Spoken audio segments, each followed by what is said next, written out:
everyone, it's Michelle with Stamping with Michelle. I am here with another Learn to Stamp video. Today's card, I am going to teach you how to do the stained glass technique with vellum. So that's how I've done this flower here. This is featuring the To a Wild Rose stamp set, which is going to be retiring at the end of April.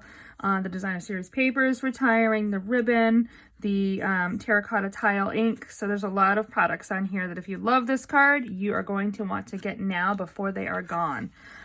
I have my rose that I've already stamped with Versamark ink and then heat embossed using white embossing powder. And I have a couple of my Stampin' Write markers here, and what we're going to do is color on the back of the vellum, and that is what is going to create that stained glass look. So I'm going to start first with Cajun Craze, and I'm just going to add some of the areas where I want some highlights. And I'm not being super fussy. I'm kind of actually exaggerating some of these movements or the amount of color I want. I want to make sure that it really stands out well because it is muted. Here, I'll show you as I flip it over. So there's what that looks like now. Now I'm going to come back in with the Calypso Coral, and we're going to fill in the rest of these areas.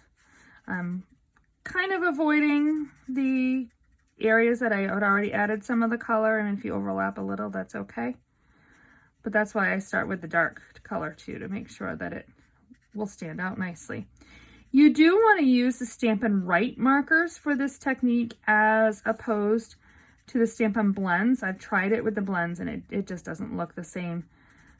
Because of the alcohol ink as opposed to the water-based ink that is in the Stampin' Write markers.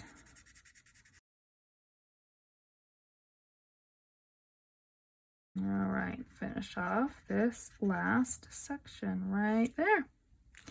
And when we flip it over, there is your beautiful rose. I like to put a lighter color underneath typically. So on this card here, if I bring in my finished card, you can see I've got the white cardstock underneath, and it really helps to accentuate the colors that are on the vellum. And you can just die cut this now with the dies and attach it to your card. You can order any of these supplies by going to my website at www.michellebreton.com. Thanks a lot and have a great day.